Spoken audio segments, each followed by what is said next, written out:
Hi, it's Dr. James Smith Jr., and welcome to the Dr. James Show. Welcome back. And if you're here for the first time, thank you for coming through. Hope to see you again. Today is one of those days where you really say thank you to technology. Our guest is in the midst of putting out a number of fires. If it wasn't for technology, the virtual platform, she probably wouldn't be here. But she's doing her best to be able to manage the fires and bring her wisdom and her experience and her charisma to our show today. So again, welcome. Our guest, wow. Again, she's a graduate of one of the Inroads University, I call it. We've had several Inroads alums here, and Shoana Cachelle is one of those. By way of what's on the resume, Shoana is an entrepreneur. She's a philanthropist. She's a TV host. She's an international photographer and speaker. I could go on and on and on, but let's bring to the show Shoana Cachelle. Shoana, come on. How are you? Thank you for having me. Who is Shoana? We have a video that we want to show that speaks to who you are, and I would love for you to comment after the video. So let's take a look.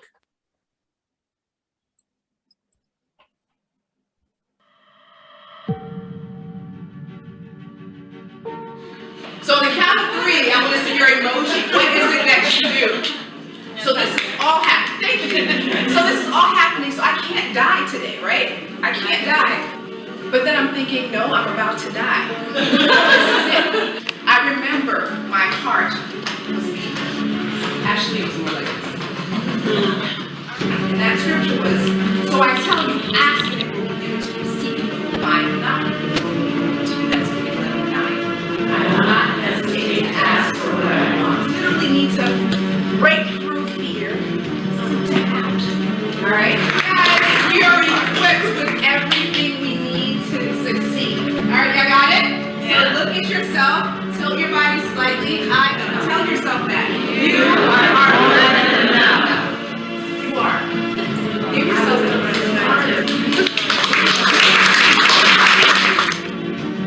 You are more than enough. You are more than enough. Talk to us about what was happening in the video and who is Shoana Cachelle? More than enough. So I speak around the world, which is very exciting. And I have to say, I attribute it to you, Jim, and you know this. You have taught me everything I know. It's so funny because every time I speak, I'm like, that was something I learned from Jim. Or if I watch a video, I'm like, I learned that from Jim. So we go way back. Thank you for sharing that video. Who is Shoana Cachelle? I am an entrepreneur. I'm a philanthropist. I am an owner of a school. I am a mom, a wife. I'm a motivator. Yeah, I don't know. I mean, I'm a lot of things. I guess to wrap it all up, I would say I'm a creative. How's that? I agree. I'm probably one of the most creative people I've ever been around. Now, right now, you are in Monrovia, Liberia, right? Yes, I am. I'm in Monrovia, Liberia. What took you there, Liberia, right now? Well, I mean, I was born here and I left because of the Civil War back in 1990. And I just always dreamt of coming back home to give back and to help. We were in a devastating 14-year civil war. And the first moment, the war ended in 2004. I was back here in 2005 trying to figure out what I could do to give back. And shortly after that, I moved back to Liberia in 2009 and been going back and forth after 2014. Ebola hit, and Liberia was one of those countries that it hit really hard.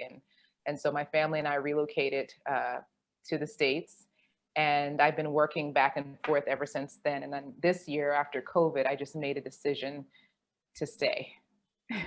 To stay as in for a few more years, or to stay? Yeah, to stay, to actually, relocate to Liberia again, because we had relocated to the States and I'd been traveling back and forth. And So I decided that I'm going to just be here.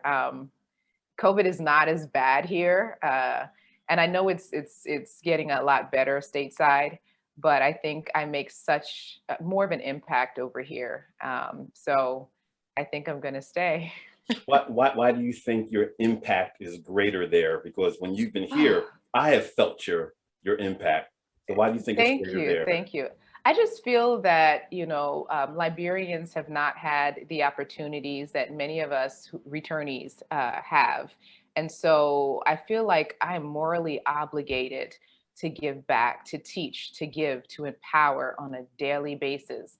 I have a staff here of 25 people. These are 25 lives that I'm changing every single day. I'm responsible for families eating. I can't afford to hire 25 people in the States right now. Whereas I can make an impact. We're getting ready for summer camp, and that's another, 15 young people that I get to hire and, get to teach them what it is to be a camp counselor, give them responsibility and allow them to share their talents with other youth. So it's a greater impact for me being here, definitely. What do you think about this question? And it's a question that you have an opportunity to think about your past and think about your present. And here's the question: if it were not for blank, I would not be here. And here is not today's show, it's where you are in life. The woman you become, the philanthropist you become, the speaker and motivator you become. If it weren't for blank, that could be a person, that could be a situation, that could be an experience. But if it weren't for blank, I don't think I would be here today. Okay. If it weren't for a contract signing back in 1999 with ABC, I wouldn't be here today. Tell us, unpack that. Unpack that. Okay, I'm trying to make it a short story, short and sweet.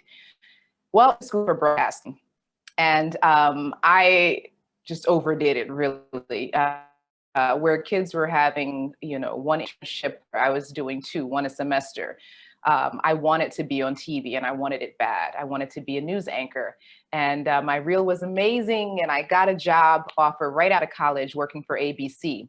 And so I went in for not an interview, because I'd gotten the job. I had gone in to sign my contract, and they said, "Oh, well, before you sign, we just have 2 questions for you."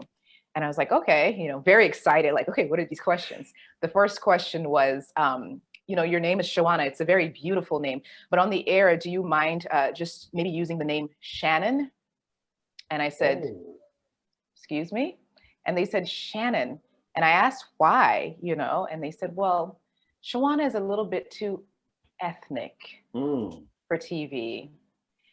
And it broke my heart. I mean, it was like knives stabbing me in the chest over and over again. I was like, that's my culture, my tradition, my heritage. You're asking me, to just kind of let it go. I've worked so hard. And at that time, I'd been working at WRTI, and I established my brand. At the time, we didn't call it that. But my name, was Shoana Clark. And everyone knew me on the air as that name. And so I couldn't imagine, I wouldn't be true to my fans, who knew me as Shoana Clark. Sure. And so that was the first question. The second one, I've always worn my hair natural. And they asked me if I could just throw in a wig, like a straight wig, maybe with a little curl for the newscast. And then right after the broadcast, you could just snatch that wig off your head. Is that okay? I'm like, can I think about this? And, at the time I was 21 years old. And all I wanted was my mom. I wanted to start bawling at the time. And as I was driving home, I asked them if I could think about it and get back to them. As I was driving home, I'm crying my eyes, and I couldn't believe that I just heard this. At the time, there weren't, newscasters like Soledad O'Brien had come on a couple years after that with her name. And I was like, way to go. But I made a decision there. I was never going to work for anyone again. It's been over 21 years, and I've never looked back for anyone again. So yeah, it changed my life. I do a lot of work on authenticity, and I've done a lot of research on authenticity. Yeah. What was it about your level of authenticity that you said, this is who I am? hmm This is I'm going to stay. I had been displaced. After the war, we moved to the States and been struggling, because we were living in an all white community and I didn't see faces that looked like mine. I didn't hear names that were similar to mine. So I'd been displaced. I mean, I was looking for some connection, I guess, maybe to home. I don't know. When I went to college, it was only at college I was really excited because, they had all these African groups or Afro-American groups, and I'm like, oh, people that look like me, I can relate, I'm glad you're going there because you and I Mhm. both went to Temple University. And I was going to ask Yeah. you, what did you gain from Temple?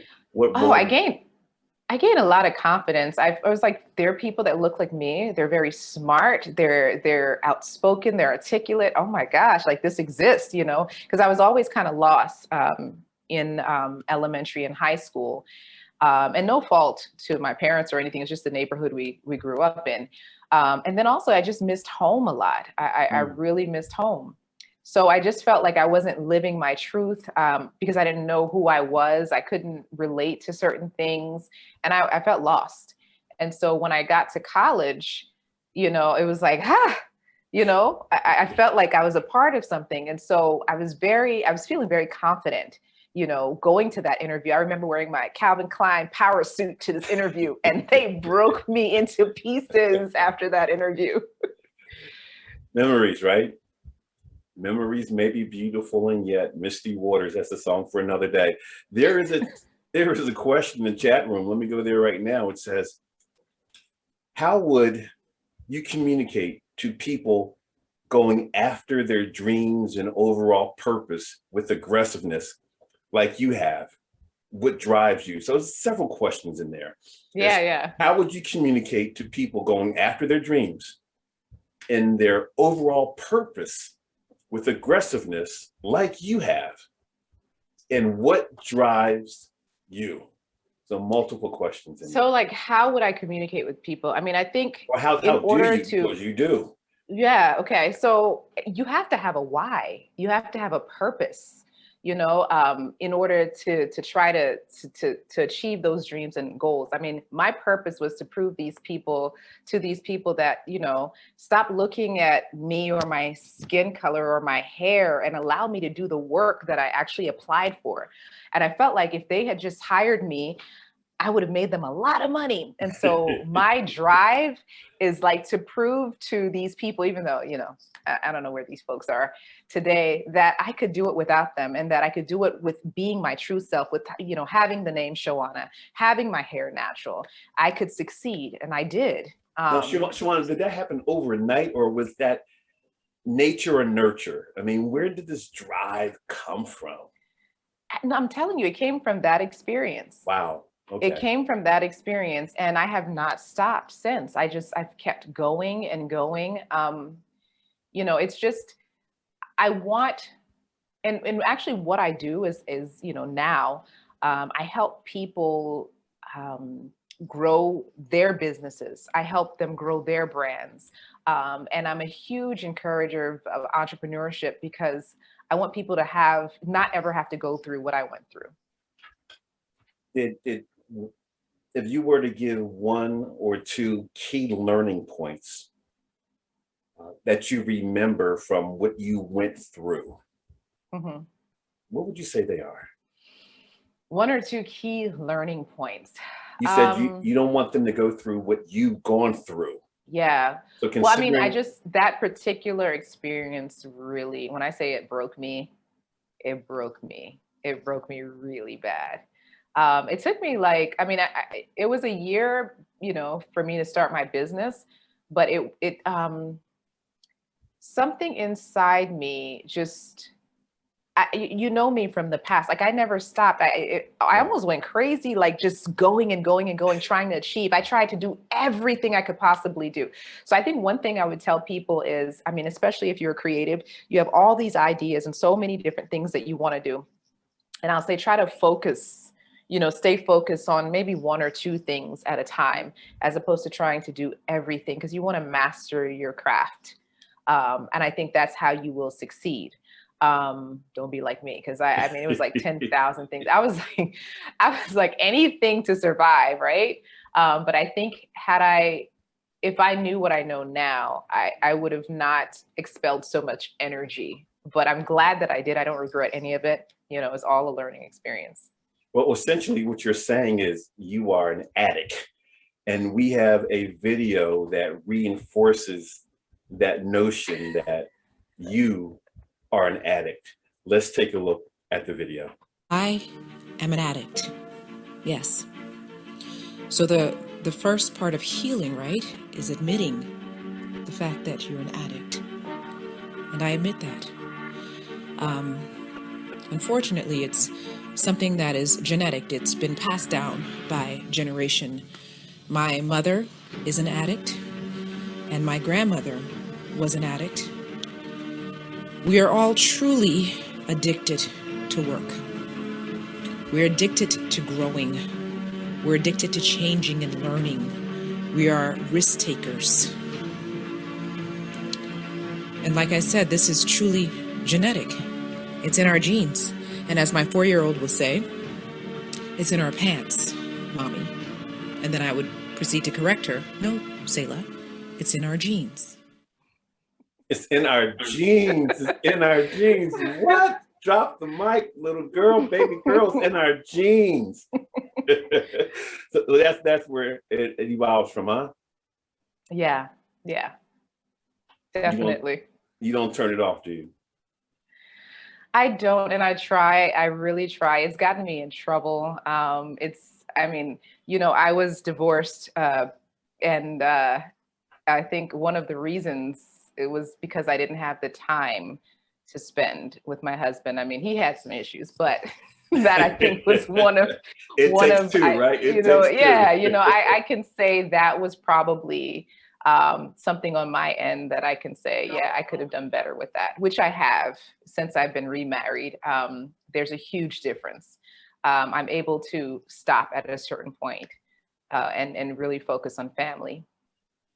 As a speaker, as a business owner, as a philanthropist, where have you grown the most over the past, say, 5-10 years? Where do you see yourself having grown, having gotten better, gotten wiser? Gosh, in several areas. The biggest one is as a mom. I think I've gotten so much better at it. It was a struggle in the beginning because I was trying to balance work and family. And once I figured out how to do that, that became better. In business, I started to focus more on certain areas that I was really good at, and realized that there was, financial growth because I had stopped doing so many other things. So definitely in business, I've gotten a lot savvier. When it comes to business. Let's go back to your experience with ABC. And you talked about being natural, being authentic. Really, you're talking about your self-image. Of course, we did our research and we stumbled upon a video with you having a one-on-one with the world about self-image and your growth in that area. So let's take a look. And I want you to speak to that even more after it's over. Okay.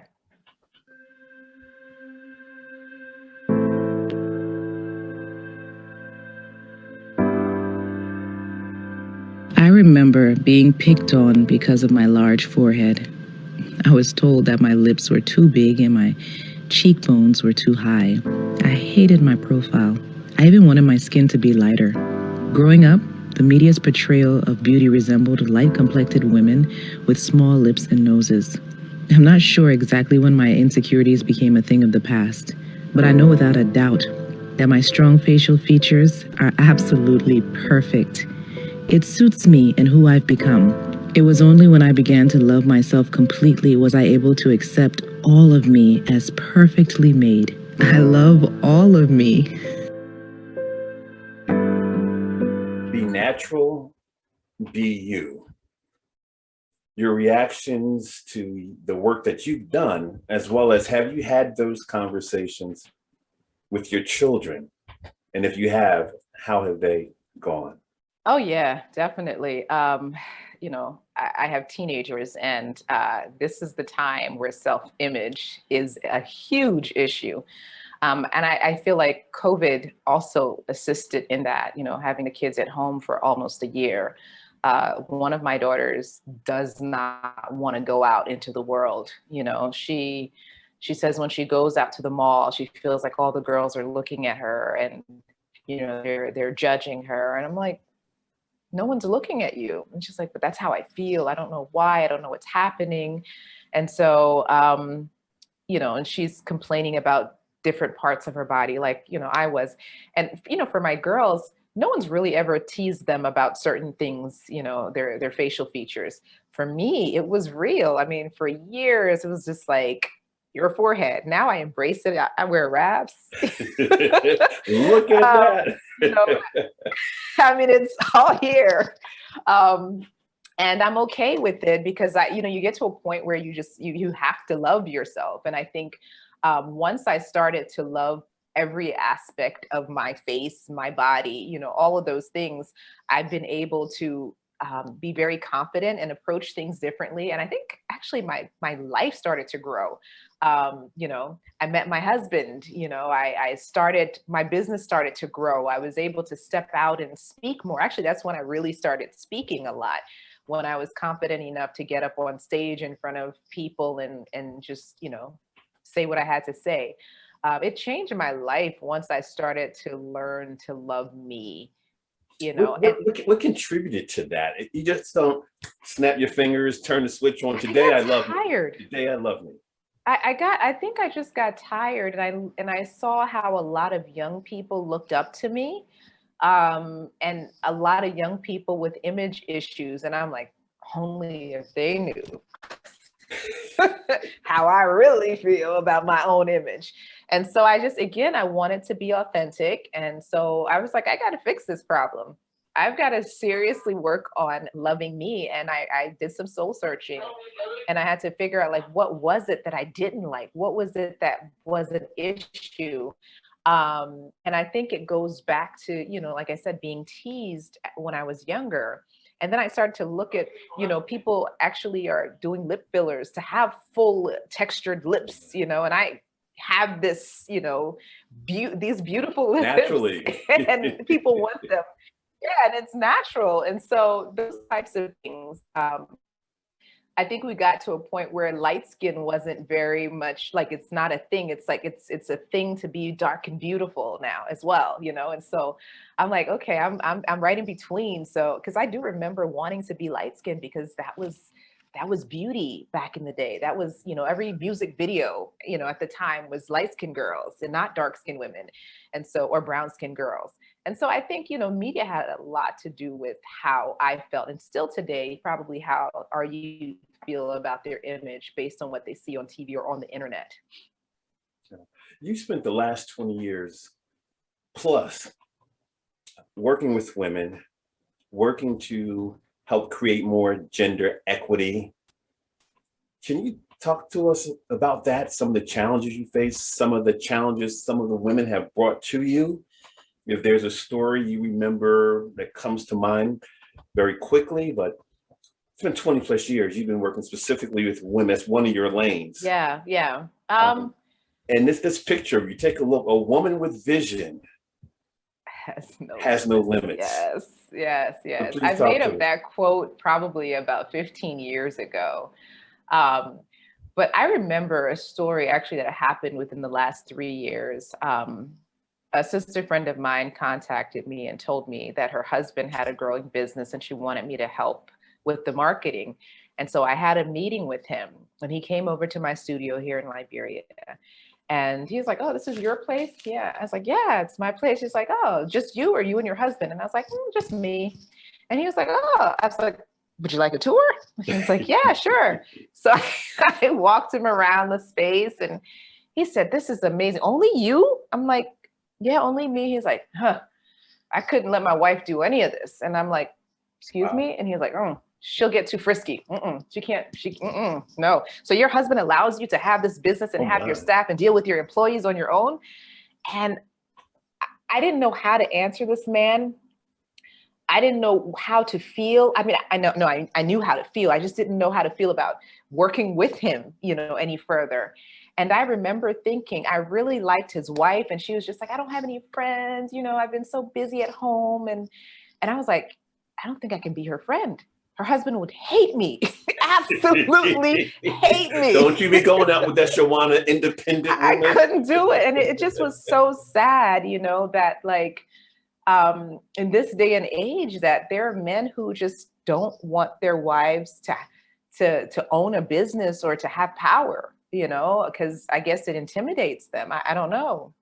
So what do you tell the women you work with or the women you've worked with? Oh my goodness. I have some powerful women on my team. I actually make them the head of things, I don't think they could be on your team if they weren't powerful. Exactly. I just encourage them, to just really step up and step out and, pull out their own chairs at the table that's full of men, and sit down. You got to sit down. You can't wait for them to say, come and sit down, because most likely it's not going to happen, at least here. So I just kind of pull out my own chair, sit down, teach them to do the same. And they're, a lot of times they're just like, I can't believe you just did that. I'm like, why not? Why not? Do you see a difference between women in Liberia and women in states relative to what you're espousing? Definitely. Here, women are told to be quiet. You can't do much. I mean, I had a young woman on my staff. Her husband would come. She was working in my salon, and her husband would come and park in the yard and just wait.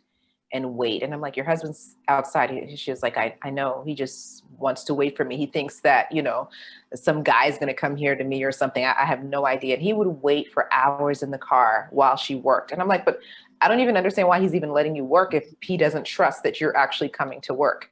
And he's like, he just wants to make sure. So it's like stuff like that really like blows my mind. Like, you can't even let your woman be or do, it's difficult. It's difficult here. So very different from in the States. I think if I saw a guy sitting in the car waiting for his girl, I mean, I would not assume that it's because he wasn't confident in her doing her job or lack of trust. I would just, I think he'd wait and pick her up. So what approach do you use, since it's different from US to home? I think how do you tweak your approach? I don't. I just lead by example. They see me doing, they see me going, I'm growing. And I just tell them, you want to do this, get on the bandwagon. Let's make it happen together. If you feel like, it's too much for you, then hop off. But I'm continuing to go. I don't pay attention to it. You did my first professional photo shoot in 2009, Yes. 2009, back when I had a nice dark mustache and all that. And I remember walking into your studio, having somewhat similar response as that other gentleman, but I didn't go where he went. I just said, oh my gosh, this is huge, this is big. Your team was there, like clockwork, it was so professional. And I remember saying, go ahead, girl, you got this. Proud of you, rock it, proud of you. Thank you. And 2 years ago, you did another photo shoot. We were at the Pyramid Club, and you continued to do great work.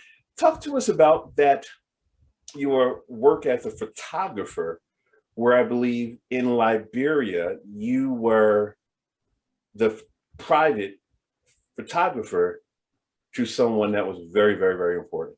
Yeah. To the first female president in all of Africa. So yeah, she actually helped my grow. This was back in 2005. I came to Liberia to see, what was going on. And I found out that there was a female photographer female that was going to be the first female president of Liberia. And so I went to her house. I don't know, this might have been a God move, I don't know, but I knocked on the gate and they opened up the gate. There was two soldiers with AK-47s, these huge guns. And they were like, what are you here for? I was like, yeah, I'm here to meet with the president-elect. And they were like, oh, are you pressed? Because I had my camera bag on my shoulder. Sure. And I looked down at my camera bag and I was like, sure, yeah, I am pressed. And so they let me in. And I'm pressed for time, I had to meet her. I was leaving the country. Yeah, there you go. I was leaving the country in 2 days. And so I went into her and I remember I didn't even know, I had no plans for when I passed that gate. And so when I finally got into her office, she's like, so how may I help you? And I was like, I didn't know what to say. I was like, I am a photographer and I'd like to take your picture. I'd like to gift you, with a headshot. This is what I do for a living. I have a photography studio in the States. I'm Liberian. I came back and she was like, okay, sure. She was like, no problem. I do need some headshots. And I was like, okay, can we do it tomorrow? Because I leave in 2 days. And she said, okay, no problem. I'm like, I'm also a makeup artist. So can I do your makeup too? And she was like, I don't wear makeup. And I was like, but just for the pictures. And she said, okay. So I got back, I did the pictures. Long story short, I had taken a portable printer with me and they didn't do digital photography in Liberia. So, pictures took 3 days and it was film. And so I took the pictures, doctored the pictures up, printed it out, put it on a CD-ROM, took it back to her that night and made it so she couldn't live without me. And so that was it. I flew back to the States and 2 weeks later, I got a call from her office and they were like, we want to hire you to shoot the inauguration. How much is it going to cost? I was like, I need 4 of my photographers to come to Liberia. And so those who were Liberian on my team, I was like, hey, you want to go back home? And so we came to Liberia and had an amazing time. And after that, she said, I want you to be my personal photographer. You can live in the States. And every time I come to the States, you would travel with me. And so I got to go to the Oprah Winfrey show with her. I got to sit in the White House when she met with, in the Oval Office when she met with George Bush. And I think the biggest thing that I did was go to the Norway when she received the Nobel Peace Prize. Yes. So just amazing. My life has been amazing. I too have gone to Norway and OMG, so amazing, so beautiful. And the fact that it's beautiful, yeah. You did that. You really have that entrepreneurial spirit because what you're highlighting from working with women to being an addict to being a photographer and a philanthropist, you have that spirit that not many have. Entrepreneurs have it. And it's just something in you where you're always hungry, you're always creative, you see problems as possibilities. No means just not now, but you're going to make it happen. Right. Make it happen. There's another question in the chat room, and I encourage you out there, if you have any questions for Shoana, please send them our way. The question is, you mentioned consulting people and growing your business. Mm-hmm. What are some of the key points to growing a business? Let me repeat it again. You mentioned consulting people and growing their own business. What are some of the key points based on your experience, some key points to growing an effective business? Be willing not to sleep. Have many Did I hear sleep is nights. overrated? Sleep is not even, if you want to grow your business, just know that you're just going to put sleep away for a second. That's one thing. Be willing to take risks, with everything you do. If you're not a risk taker, you're not going to be a good entrepreneur. At least that's what I feel. Mm-hmm. I think also you should be able to navigate through fear, pretty well, because fear will block many doors if you allow it. So those 3 things, be willing to navigate through fear, be a risk taker, and be ready to have lots of sleepless nights. That's good. But you also are a ridiculous learner. You put yourself in situations to learn, to absorb, to take it in, and you're a ridiculous networker. Your network is huge. It's created a number opportunities for you in other areas, other lanes. Can you talk a little about that too, with regard to growing your business, being a ridiculous learner and absorbing what you can, as well as your network? Yeah. So, being a learner, I've always, a lot of what I've accomplished or acquired is self-taught, believe it or not. Photography, that was self-taught, and then I took a photography course, believe it or not. I went to school for broadcast, telecommunications, and mass media. And I ended up being a photographer because, the broadcasting gig didn't work out in the beginning. I learned how to, but actually, broadcasting did help me with photography though in the future, because then I started creating my own shows and whatnot. So that was great. And then, having great opportunities because of the path that I chose. What was the second In terms of question? the networking aspect, a ridiculous learner, but the networking, the people that you have attracted into your life, or the people that you have moved to, the role that plays in growing your business. I mean, networking, so for me, I'm always trying to meet and connect with new people. I mean, like yourself, Jim. I mean, a lot of, you and your brother Rodney, you guys play a huge role in my life, and where I am today because of running into you guys through a network, and so it's made such a difference, and I'm so forever grateful to both of you. And I see Rodney's in here as well. You guys don't go anywhere without each other. So I just, networking is huge. I actually try to create opportunities. Like nowadays, it's easy to create network groups. So using like WhatsApp to create groups when I meet people, or if I'm planning an event or going to an event. I think those are also important too, because it's great for marketing or advertising business ideas. And that's a huge way I use to grow my business. So if I'm having an event, I think you're probably part of one of my groups. I always send out information to people constantly. So I think that's the question you're asking. Yeah. Talk about planning an event. Okay. Now, in doing my research, I saw this event. I'm like, what? She's going to have to talk about this. Beast Mode, Liberia. Beast Mode. Yes, that's my most recent event. Let's take a look at a quick video. Then I want you to talk about the ideal, what happened. I know what happened in May, but I think you're doing another one in December. Beast Mode. Let's take a look.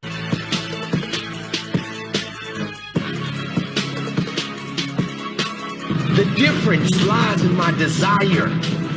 The difference is in my relentless work ethic. It's in my sacrifice. In my dreams.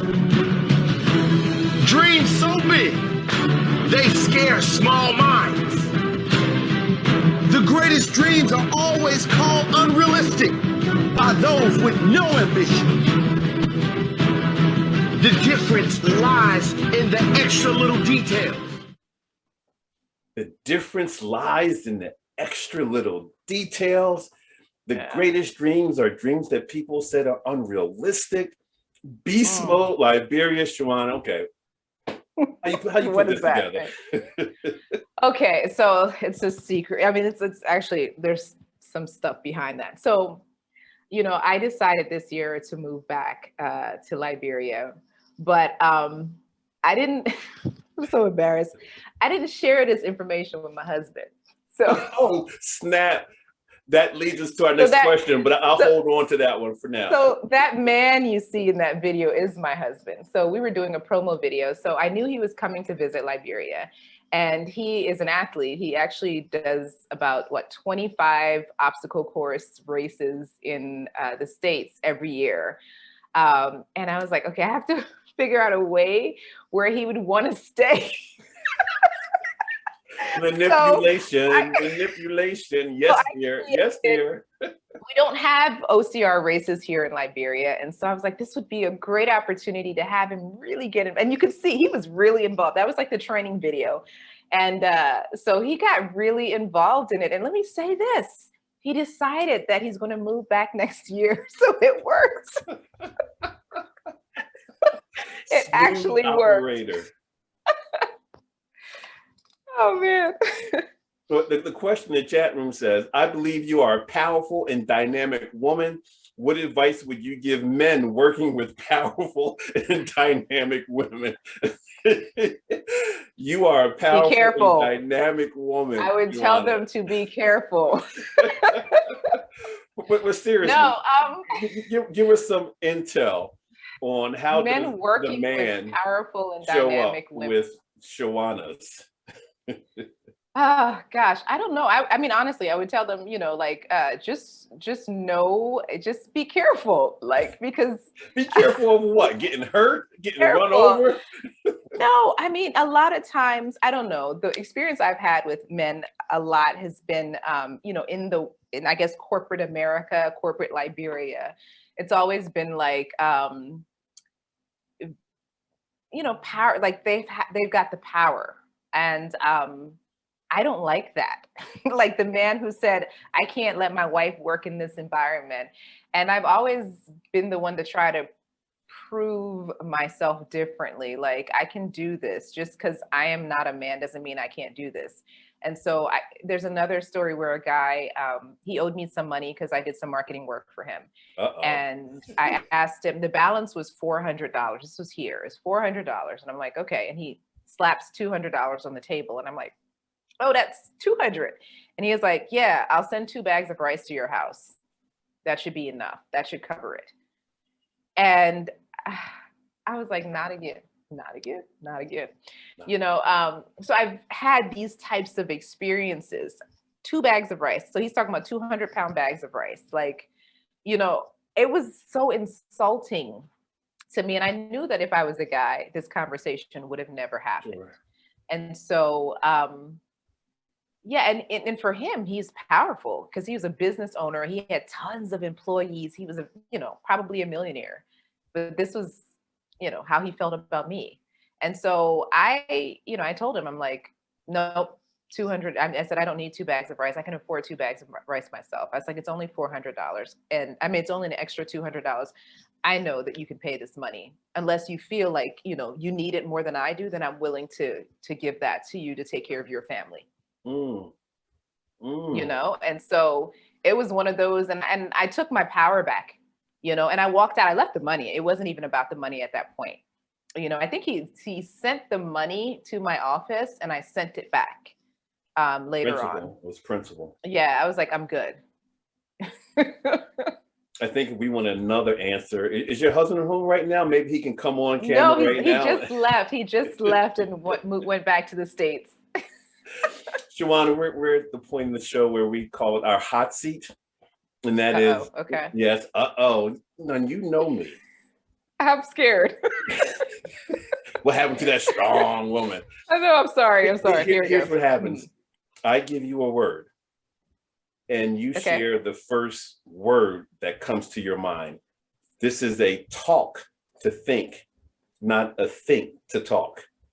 Okay, and after a series of words, we'll say, Shoana Cachelle, you're off the hot seat, but I'll give you a word, you'll hear it, and then you'll respond. Okay. Ready? First word, ready. Power. Woman. Leadership. Shoana. Entrepreneur. Oh my gosh, I'm sorry, I failed the test. No, keep going. Entrepreneur. Destiny. Resilience. Strong. Hair. Black. Dreams. Come true.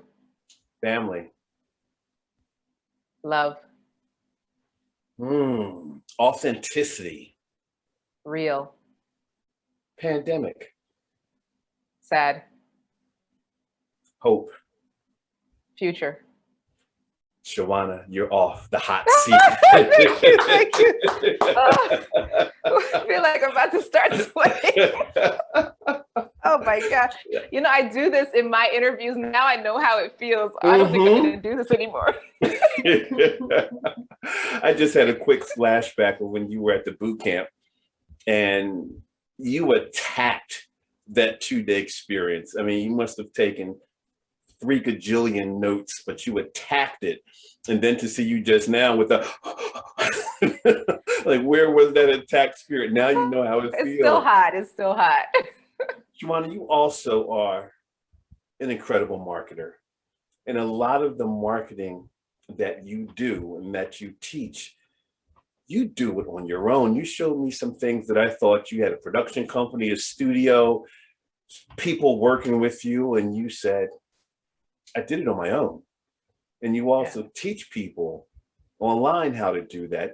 Talk to us about your thoughts about marketing and your belief about marketing and establishing your own brand. Okay. Ooh, well, you know It's how still hot. It's still hot. no, I'm okay now. We're talking my kind of talk now. Well, you know how we need air to breathe. Every business needs marketing to succeed.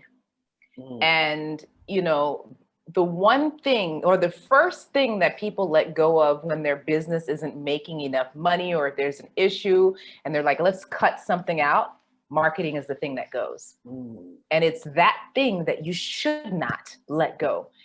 Let go of everything else, but keep marketing.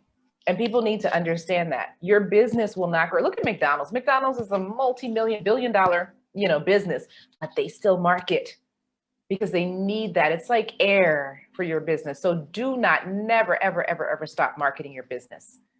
Always keep a budget, even if you have to reduce it. Keep a budget for marketing. Your business will not survive without that. That Why was does the it come first so thing. natural to you? You make it seem simple. I mean, I remember when you were showing me a few aspects and tools. I'm like, wow, am I going to be able to do this? Yeah. Why does it come so natural? Because I lost a business before. I failed at a business before because of lack of marketing or not making the right decisions when it came to marketing. Someone gave me some advice once, and I don't know, maybe I just took it literally, but they said that to me, like, your business should never have you should never have to pay for anything that has to do with your business. Get a loan and use that loan for marketing, and the money you make will take care of that loan plus give you profit. And I was like, just like that? And you're like, yeah, like, I don't pay for my business. Anything I want, I either do this or do that. And so I went and took the advice, and I went and got a $20,000 loan for marketing. And at the time, my studio was in Brookhaven, Pennsylvania. And I went to, I think, is it Power 99? Yes. It's Power 99. Okay, Power 99, 103.9, all of the, larger radio stations, and paid for marketing. And I think it might have cost about 15 grand to do this marketing for about a month. And what I got from that were people going, wow, your business must be doing really well. I hear you on the radio all the time, but it didn't turn into dollars, And so I couldn't understand why. What did I do wrong? And then I thought about it. I was like, I've never seen a photography or heard a photography company advertise on the radio before. So that's why I decided to do it, just to be different. And then after I failed at that, I was like, so that's why they don't advertise on the radio. So, even if you have money for marketing, you have to figure out what works for you. Do your market research. Understand your business, understand what you're doing and how you want to market that, because if you don't, you will lose a lot of money. Photography companies do not advertise on the radio for a reason. It doesn't work. And I learned that the hard way, $15,000 later. But again, but marketing can be very good if you understand how it works. And like right now, social media marketing is the cheapest form of marketing you can do, and it works once you target the right audience. 100%. I really wish we had this back in the day, but I'm so grateful for it now. My business has grown in leaps and bounds because I'm able to target my marketing to the people that I actually want to see it. Do you have 2 or 3 secrets or tips you can share with us that you consider when you're going, from a marketing perspective, when you're going after an audience, a demographic? Sure. It's basically what you set up like for social media when you're advertising on Facebook or Instagram is, who are your interests? Depending upon the business you have, narrow it down as much as you can, because for every hit, there's money taken out of your, that amount of money that you've put up to market. that particular post. So narrow down your demographics. So like if you know that, and on Instagram and social media, you have insights and you can tell, the age group that purchases from you or that engages with you, those types of things. So when you are creating your interest, you want to make sure that whatever that highest age group is, or the age group that you see are engaging with you the most, maybe just narrow it to them, because other people will still see it, but those are the people you really, really want to see it because they support you a lot. So having that be a thing. Look at the time too that you're engaging. And so if you look at your timeline, you'll see they actually have it on different days. You can see on each day what time you get the most engagements. Those are the time you want to boost your posts, during those times, or those are the times you want to post so that people can see what you're doing. So I think one of the main advice I'll tell people is pay attention to your analytics. Very, very important when it comes to social media marketing. Pay attention to your insights. Those things will help you greatly to get bang for your buck. That is awesome. That is awesome. Time is getting away. We'll have to bring you back already. here just to talk marketing. Someone in the chat room says Shoana is fire. What gives such humpa, moxie, etc. We bring the show to conclusion by asking our guests to do a mini motivational keynote. Me being the speaker that I am, I love seeing other people share their thoughts, their ideas, their goals, their challenge. So I know you didn't have time to prep, so you're back in the hot seat, but I want you to look at that camera like you look at the women that come to see you, the men that work with you. I want you to look into that camera and take the next 30 seconds. What charge do you have for us today, tomorrow, in the future? From a marketing, living, being authentic, all the areas you speak to. Mm-hmm. Look at that camera. Mic check, mic check. Shoana Cachelle, you have the mic. Am I only speaking to women or am I speaking to everybody? You're speaking to everybody. Or you may want to say, men, don't listen for this part. This is just for the women. Okay, now everybody can come back in the room. Jim, you're putting me on the spot. Oh my gosh. So, okay. Gosh. From the heart. Get out of your head. All right. Just like I'm coaching. All out right. of the head, heart. Okay. This is harder because it's you, Jim. So much harder because it's you. Think about your journey. Think about where you are right now, Liberia, the lives you changed, and you're just getting started. What encouragement, what advice would you have for our listeners and our viewers? Okay. So I believe that your destiny is in your hands. You have the ability to create the life that you want just by pure dedication and determination. Everything that you need to succeed, you possess, is in you already. You are equipped with everything that you need. I think the biggest part about it is finding what those things are, those tools that you possess, bringing them to life, activating them in order to live your dream life. That's it.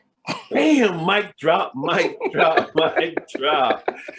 Shoana, my sister, what's next for you? What's next? What's next week, next month, next year, as we begin to come out of this pandemic, as people feel freer to live their life out loud again? What's next for you, your team, your family? Okay, so the one project that that's been on my mind and it's igniting a fire in me is to create a safe house for young women. I just experienced something just really horrible, and it was too close for comfort with someone that I know.